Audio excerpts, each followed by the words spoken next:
लेकिन थोड़ी सी गुफ्तगू आज की जरूरत के मुताबिक नौजवानों से करना चाहता हूं। अगर आप सुनने के लिए तैयार हो तो बावाज़े बुलंद दरूद पाक पढ़िए। अल्लाहुम्मा सल्ली अला सय्यदिना मौलाना मुहम्मदिन बारिक वसल्लिम सल्लु अलैहि सलातुम व सलामुन अलैका या रसूलल्लाह सल्लल्लाहु अलैहि वसल्लम। आज हम लोग जिस आलिम के चहल्लुम में इकट्ठा हुए वो मेरा आलिम पीर नहीं था, मुरीद भी नहीं करता। तवज्जो चाहूंगा अहले मुरीद भी नहीं करता,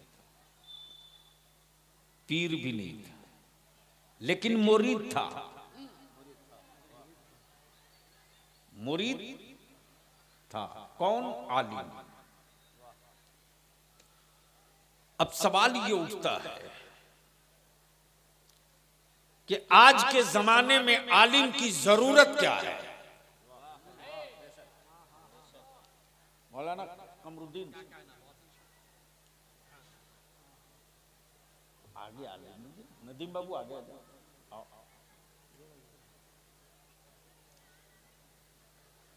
चलिए, आपको लोग देख लेंगे तो हमको कुछ सुन लेंगे।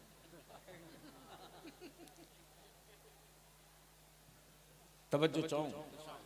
सामाईन हज़रात, ये प्रोग्राम आप सुन्नी बरेलवी नेटवर्क की जानिब से समाप्त कर रहे हैं।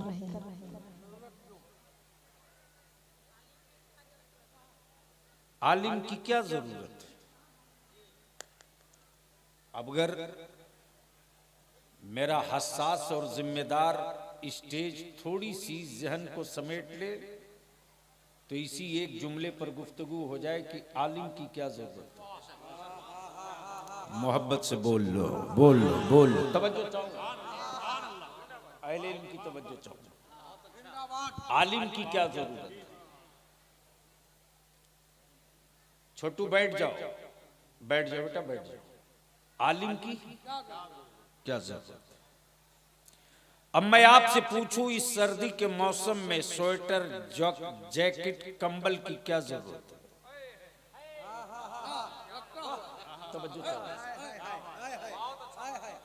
गर्मी के दिनों में एसी, कूलर, पंखे की क्या जरूरत है? मंजिल तक पहुंचने के लिए स्कॉर्पियो, बोलेरो, ट्रेन, जहाज की क्या जरूरत है? आप जवाब देंगे, सर्द मौसम में गर्म कपड़ा मेरे जिस्म की जरूरत है, गर्म मौसम में एसी और ठंडी हवा मेरे जिस्म की जरूरत है, रास्ता तय करके मंजिल तक पहुंचने के लिए सवारी की जरूरत है। अब मैं सोचते रहा,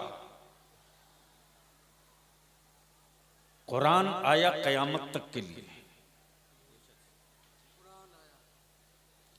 कुरान आया, किसी को शुबहा? अरे बोलो ना, कोई शक? कुरान आया कयामत तक के लिए, नबी आए कयामत तक के लिए, शरीयत मिली कयामत तक के लिए, दीन मिला कयामत तक के लिए, तरीक़तो मारिफत मिली कयामत तक के लिए। फिर आलिमों की क्या जरूरत? तवज्जो फिर आलिमों की क्या जरूरत? तो कागज के सीने पर लिखी हुई कुरान की आयतें पुकार पड़ी। अगर आलिम नहीं होगा तो कुरान समझाएगा कौन? और फकीह नहीं होगा तो मसला बताएगा कौन?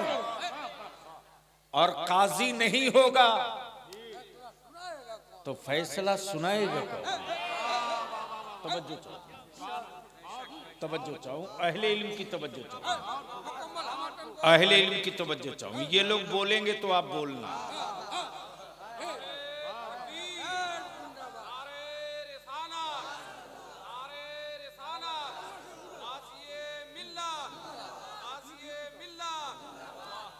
फाजिल गिरामी हजरत अल्लामा महबूब साहब ने हमको फोन किया कि ये हादसा हो चुका। थोड़ी देर के लिए यकीन नहीं हो रहा था, लेकिन मैं भी कहीं था बाहर, वरना मैं भी कांधा देने के लिए जरूर आता। इसलिए कि उस आलिम को मैंने उस दौर में देखा है जिस जमाने में किसी आलिम के पास मोटरसाइकिल तक नहीं थी, जिस जमाने में स्कॉर्पियो और बोलेरो तो कोई सोच नहीं सका था, जिस जमाने में आलिम अगर किसी जलसे में जाए तो या तो बस से जाए या ट्रेन से जाए या लटक के जाए। वैसे माहौल में जहां मेरी कौम के लोगों के पास आमदनी के जराए भी बहुत मुख्तसर थे, माफ करना, बराबर जमीन काट कर कुआं खोदना सबको आता है, लेकिन पत्थर का कलेजा काट कर पानी निकालना किसी किसी को आता है।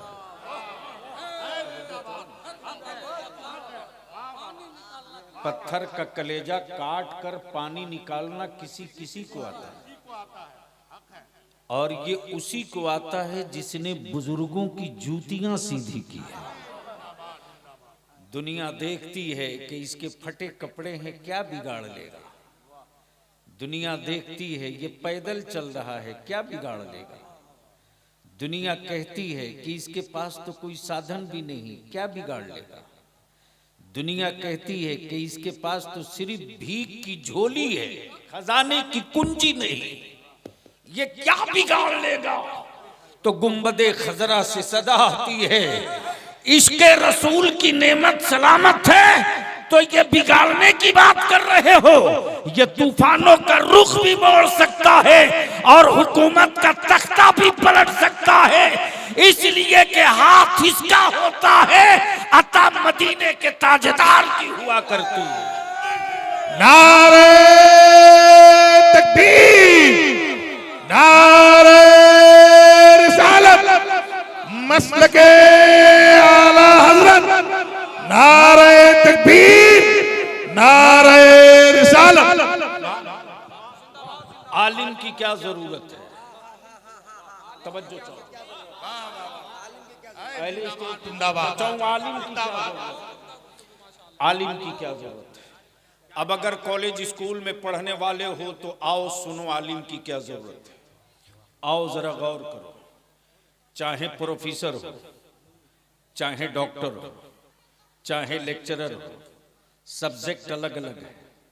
मेडिकल का प्रोफेसर एग्रीकल्चर की बात नहीं करेगा, खेती का प्रोफेसर हवाई जहाज की बात नहीं करेगा, हवाई जहाज का प्रोफेसर मिट्टी की बात नहीं करेगा, मिट्टी का प्रोफेसर मेडिकल की बात नहीं करेगा। लेकिन आओ जरा सा इस पर थोड़ी एक कदम और आगे बढ़कर बोलो। बता किसी प्रोफेसर को सुनने के लिए सर्द रात में मैं अपना बिस्तर छोड़ के निकली हूं किसी मैदान में, तो बता दो मुझको। बूढ़ा अगर बिस्तर छोड़कर निकला हो तो बता दो मुझको। लेकिन वाह रे आलिम, वाह रे आलिम, तूने यूनिवर्सिटी नहीं, तूने मेज कुर्सी नहीं, तूने एसी नहीं, तूने टूटी चटाई पर 10 साल बिताया है, लेकिन किताब तूने वो पढ़ी है जिस किताब का आज तक कोई माई का लाल जवाब न ला सका है, जिस किताब के मुकाबले में कोई एक जेर जबर के बराबर कोई लफ्ज न लिखा जा सका है। और तूने वो हदीस पढ़ी है जो हदीस अव्वल भी है आखिर भी है, न उससे पहले कोई हदीस थी न उसके बाद। सुभान अल्लाह, क्या बात, वाह माशाअल्लाह। तवज्जो चाहो। ये कौन सी जगह है? खगड़ा। मौलाना महबूब साहब कहाँ हैं? लग रहा कहीं काम में मसरूफ। अच्छा अच्छा। अभी ये नदीम साहब, ये हज़रत मौलाना कमरुद्दीन साहब निजामी है, ये हज़रत मौलाना नाम भूल गए भैया, हाँ, सनाउल्लाह साहब। अब मैं आपसे पूछूं, आप लोग भी हर आदमी अपने बाप की प्रॉपर्टी में हिस्से का मालिक और हकदार है ना? अरे जोर से बोलो ना। यानी अब तक कोई ऐसा ना मिला कि दूसरे के बाप की प्रॉपर्टी का वारिस बने, दूसरे के बाप की प्रॉपर्टी का वारिस बने। गोया विरासत बाप से, विरासत बाप से। ये मेरे बाप की छोड़ी हुई विरासत है, हमारे भाइयों का इसमें हिस्सा है। तवज्जो चाहो जी। विरासत बाप से। ये मकान मेरे बाप की विरासत है, ये मार्केट मेरे बाप की विरासत है, ये दुकान मेरे बाप की विरासत है, ये सियासत मेरे बाप की विरासत है, ये हुकूमत मेरे बाप की विरासत है। गोया वारिस होना जरूरी है। अब जरा सा तवज्जो कीजिएगा, आकाई रहमत ने क्या फरमाया? अंबिया के वारिस। सुभान अल्लाह। वाह, जोर से बोल दो। सुभान अल्लाह। सुनोगे तो बोलना पड़ेगा। ओए जोर से, जोर से तवज्जो करो। सुभान अल्लाह। के वारिस किसके? अंबिया के वारिस। अंबिया के वारिस। कब बोलोगे? किनके वारिस? अंबिया के वारिस। मक्की नहीं, मदनी नहीं, मुत्तलबी नहीं, हाशमी नहीं, कुरैशी नहीं। गोया मेरे पैगंबर ने दीवार तोड़ दिया। सुभान अल्लाह। का वारिस होने के लिए मक्की का होना लाजिम नहीं, वाह। मदनी का होना जरूरी नहीं, हाशमी का होना जरूरी नहीं, कुरैशी का होना जरूरी नहीं। मुल्क कोई हो, शहर कोई हो, वतन कोई हो, कंट्री कोई हो, अगर इल्म के साथ साथ नबी का आशिक है तो वो अंबिया का वारिस है। सुभान अल्लाह। विरासत नबी की, विरासत नबी की, वारिस इमाम आजम। विरासत नबी की, वारिस इमाम शाफी। विरासत नबी की, वारिस इमाम मालिक। विरासत नबी की, वारिस इमाम हम्बल। विरासत नबी की, वारिस गौसे आजम अब्दुल कादिर। विरासत नबी की, वारिस साबिर अलाउद्दीन। विरासत नबी की, वारिस ख्वाजा मोइनुद्दीन। विरासत नबी की, वारिस शाह बरकतुल्लाह। विरासत नबी की, वारिस मोइनुद्दीन। विरासत नबी की, वारिस बरेली का इमाम अहमद रजा। अब बलिया, वाह सुभान अल्लाह। अब बलिया भी को वारिस करना। सुभान अल्लाह। अंबिया का वारिस होगा, वो बिरादरी वाला नहीं होगा, वो बिरादरी वाला नहीं होगा। और जो बिरादरी वाला होगा वो अंबिया का वारिस नहीं होगा। और इसी खौफ से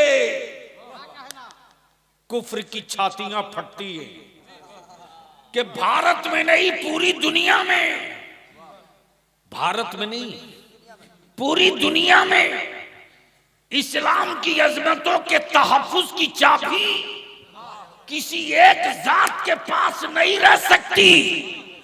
अगर आलिम है, अगर आलिम है तो खगड़ा में पैदा होने वाला हदीसुल कादरी आलिम है, तो अंबिया का वारिस हो सकता है। मक्के में पैदा होने वाला अबू जहल नबी का वारिस नहीं हो सकता। नारे तकबीर, नारे रिसालत, मसलक आला हजरत उलमाए किराम, नारे तकबीर। माशाअल्लाह, सुभान अल्लाह। लेकिन आपको कौन समझाएगा? आपको कौन समझाएगा? जब ये कौम सिर्फ हड्डीखोर हो जाएगी तो इस कौम की नस्लों का वजूद बचाने के लिए सोचना पड़ेगा। जमीन बेचकर हवेली बनाओ, सर्विस के पैसे से बेटे को मोबाइल खरीद कर आवारा बनाओ, 500 रुपया और 1000 रुपये में 5 साल बेच दो।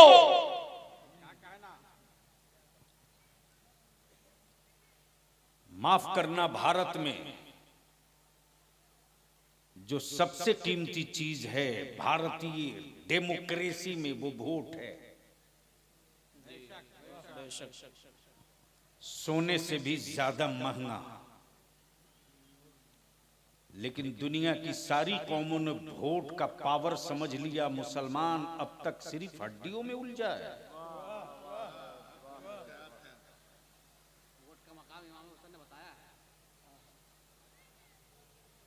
मेरे हुसैन ने तो वोट का वो मकाम बताया है कि कम संख्या बल में रहकर भी जंग कैसे जीती जाती है। सुभान अल्लाह। ये भी समझा दिया।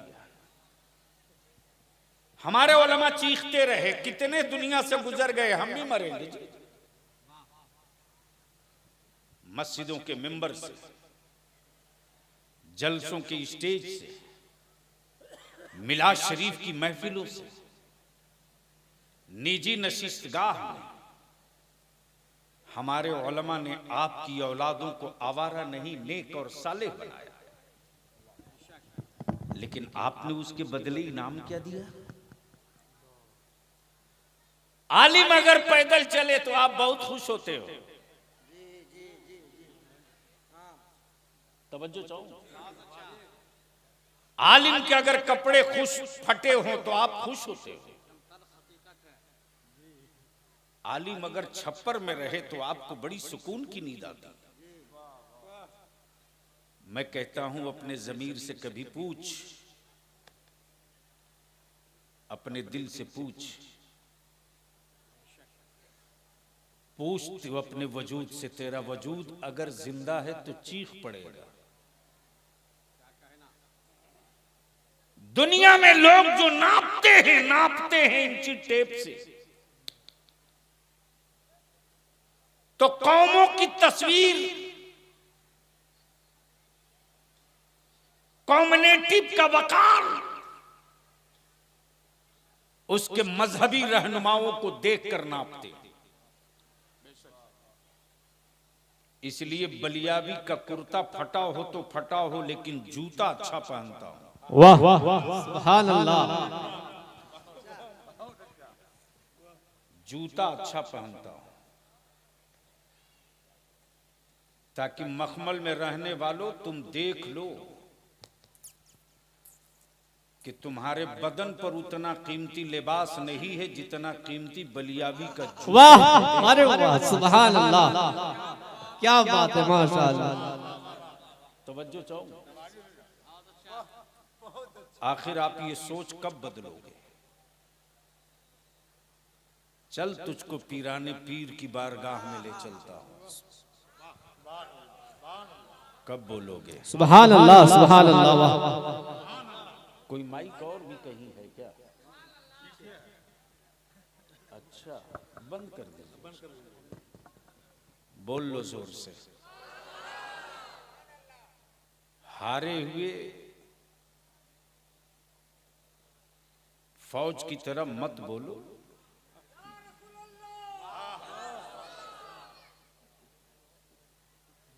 यानी इतना पिटाई के बाद भी एक साथ आवाज नहीं निकल रही है।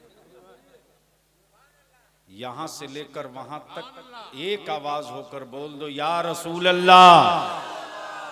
तवज्जो चाहूं। मैं क्या कह रहा था, याद है?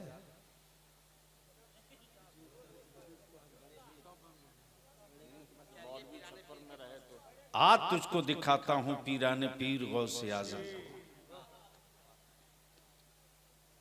अब तक की तारीख में किसी बादशाह का लिबास उतना कीमती नहीं हुआ। उस जमाने में भी बादशाहों की औकात वैसी नहीं थी कि वो लिबास पहन सके जो मेरे पीराने पीर पहना करते थे। और कुफ्र का रहनुमा देखकर वहीं खुदकशी करने लगता था कि जब इस्लाम के अमीर के लिबास का ये आलम है तो इस लिबास में रहने वाले अमीर का मर्तबा कितना ऊंचा होगा। लेकिन अब तो लिबासों का भी जोग्राफिया बदल चुका है। माफ कीजिएगा, कड़वा सच है। कभी कभी तो मुझको खुद ही कहना पड़ता, हजरत जब आप ये पहन कर आए हो तो आपके घर में क्या पहनी होगी।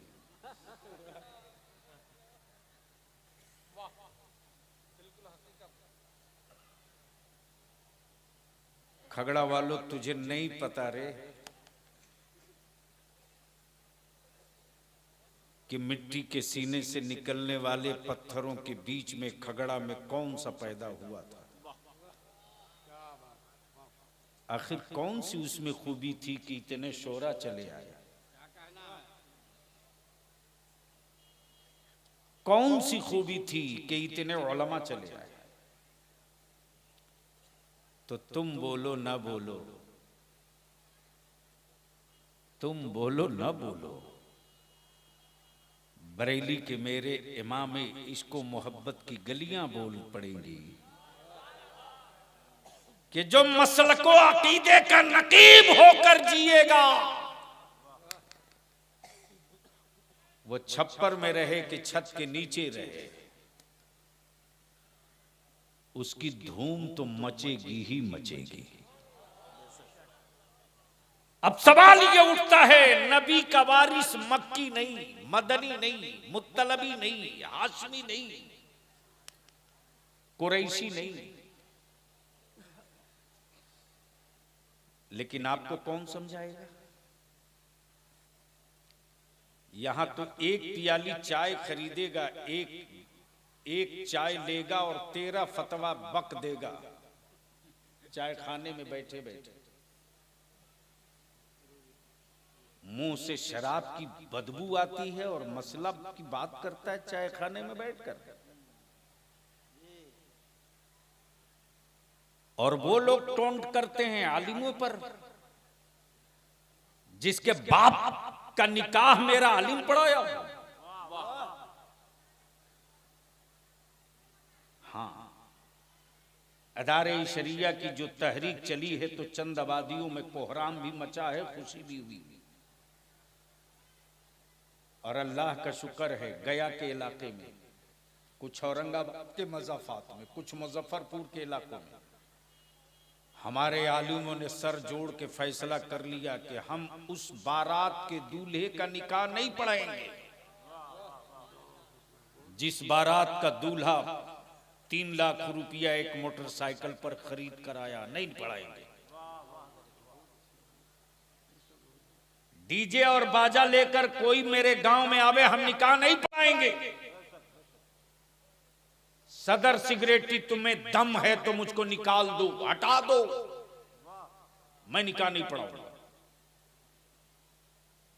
मेरे आलिम ने हिम्मत करके ऐलान कर दिया, बारात आ गई, का नहीं पढ़ाऊंगा। तो कुछ मोछ वाले थे सदर और सिगरेटी, बोले आपको फिर इजाजत है, चले जाइए। टेलीफोन आ गया मेरे पास, मैंने कहा सिगरेटी साहब, मस्जिद अल्लाह का घर है, तेरे बाप की जागीर नहीं है। मेरे आलिम ने बुराई मिटाने के लिए और अपनी नस्लों को इल्म की तरफ ले जाने के लिए ये तहरीक छेड़ा है, ये तन्हा नहीं है। हिम्मत है तो मुसल्ले से खसका दी कि खा दो, हटाना तो दूर की बात है।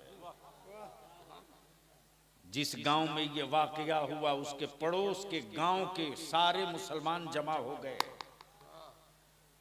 बोले इस आलिम के पीछे ये पूरी आबादी है। कब बोलोगे? जोर से बोल दो, कब बोलोगे? मैं पूछता हूं, बताओ, पट्टा वाली जमीन लेकर अपनी नस्लों को कब तक जिंदा रखोगे? पट्टे वाली जमीन पर अपनी नस्लों को कब तक महल बनाकर जिंदा रखोगे?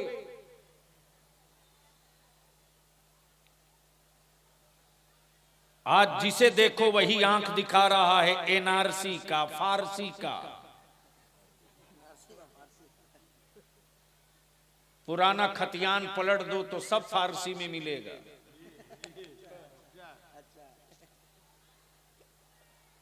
तो जिसके बाप दादा का तैयार किया हुआ खतियान फारसी में हो, वो हमसे एनआरसी की बात करते। और कुछ जाहिल ऐसे भी हैं जो एनआरसी का फुल फॉर्म नहीं जानते, वो भी बलियाबी को व्हाट्सएप पे गाली लिखते हैं। मैं उन हराम खोरों के एक एक चेहरे को पहचानता हूं। अरे मजबूर तो तूने किया रे, तूने। मेरी औलादों को कमजोर मेरी कौम ने किया है। मेरे बच्चों के हौसले तुमने तोड़े, तुमने। जबान की आवारगी के लिए तूने मेरी औलादों को, मेरी नस्लों को गुलामी की तरफ ढकेल दिया। अगर तुम शादी ब्याह और खुराफात में दौलतें बर्बाद करने के बजाय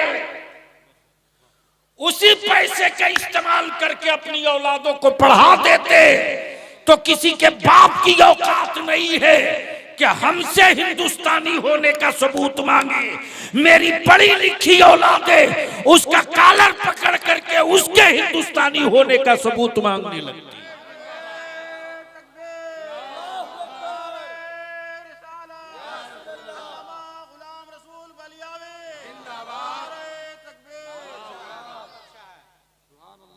जब समाज जले तो मेरा आलिम खड़ा हो, जब मजहब पर हमला हो तो आलिम खड़ा हो, जब भारत की आजादी हार रहे हो लोग तो जिताने के लिए मेरा आलिम खड़ा हो।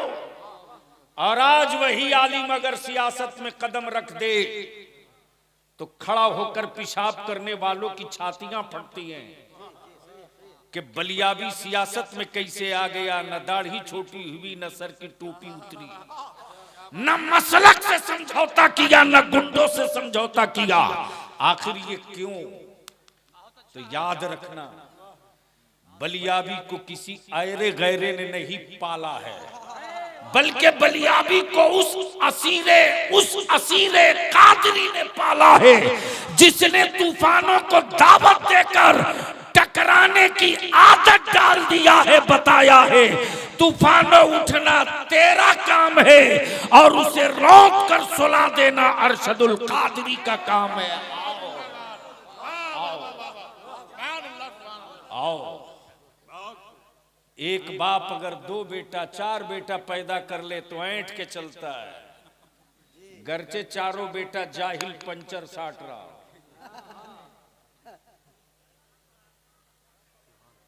यही औकात है ना, साट रहा पंचर, अब्बा सीना तान के चल रहा, 4 बेटा है।